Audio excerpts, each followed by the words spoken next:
Let's go overseas now, and voting in the US state of New Hampshire is well and truly underway in the second big contest for the Republican presidential nomination. Front-runner Mitt Romney is still favoured to win the vote, but that's despite a very late surge by former Utah Governor Jon Huntsman.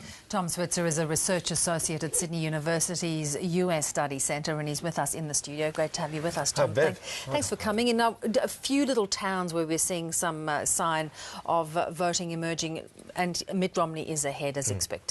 Yes, indeed. I think that he'll win this. It's a question of how much he wins by. If he wins by 35 to 40% figure, then he's looking pretty good, and the media will portray this as a great victory for Romney.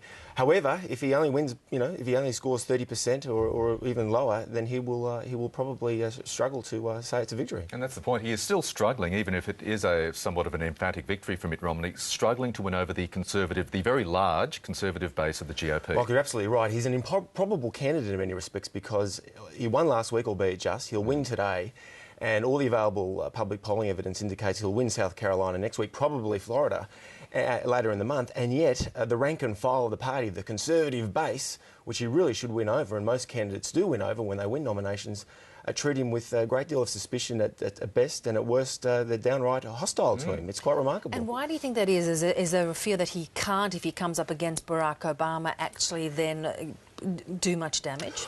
Well, the Republican Party, I think the centre of political gravity has moved to the right in the Obama years. We've seen the Tea Party in the last 2 years. They like their ideological red meat, if you like, are very much committed to lowering the size of government, and they feel that Romney is either a closet liberal, which is heresy in Republican ranks, or as a chronic flip-flopper. And they want someone who will be able to argue the case on its merits, and they suspect that he probably can't. The counter-argument, of course, is that Romney, again, all the available opinion polling evidence indicates he's more likely to win over the crucial independents in the battleground states, Florida, Pennsylvania, Ohio. These are the states that President Obama won in 2008. Not looking good at this stage, and Romney's the best candidate to win them over. And see, this desperation by Republicans to find anybody but Romney has now seen Jon Huntsman rise in the rankings. And he's not conservative by any stretch of the imagination. No, well, I think he's a darling of the Liberal media in many respects, although he would argue that he's got conservative credentials on a wide range of issues, although he did give strong, high-profile support to cap and trade, or what we call an emissions trading scheme, several years ago, and that has haunted him. But look, he is quite conservative on a wide range of issues. He's also been bogged down because he worked for President Obama. He was the US ambassador in China for the first 18 months of the administration. But look, I think on all things considered, he's got pretty good conservative credentials. The Wall Street Journal editorial page, most conservative newspaper in the country, rates him as the guy with the best pro-growth tax-cutting plan. So that's got to count for something, one would think. Now, I'm interested to see what your thoughts are about the Tea Party and the very right rump of the Republican movement. Where does this leave them? Because, of course, Michelle Bachmann came stone dead last, even in the state she was born. Right. Where do you think it leaves it? What is it saying about whether the broader view of the Americans is not in favour of the Tea Party? Well, mixed feelings, Bev. I think on the one hand, as they showed last year in the midterm elections in 2010, I should say, they tapped into this widespread sense of political estrangement and economic anxiety that's been felt across America, and they did a very good job. I mean, they won 60 to 70 House seats, basically on a Tea Party platform. However, a lot of these guys are incapable of understatement, and Michelle Bachmann's a classic case. When she's in high overdrive, she's almost one of these types who makes Sarah Palin look like Indira Gandhi.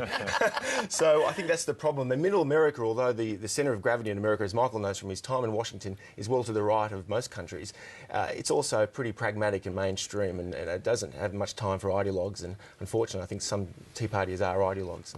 Let's look at the big picture now. You recently wrote an opinion piece looking towards the general election, and despite Republicans forming this political circular firing squad at the moment, you made the point that President Obama is still facing, on the economic front, an uphill battle to win that second term. Well, that's true. There have been some moderately bullish jobs forecasts. It's now 8.5%, whereas it was 9.2% only a few months ago. So the unemployment rate is trudging low. But this economic recovery is probably the slowest since the Great Depression. Home foreclosures have swelled in the last 2 years.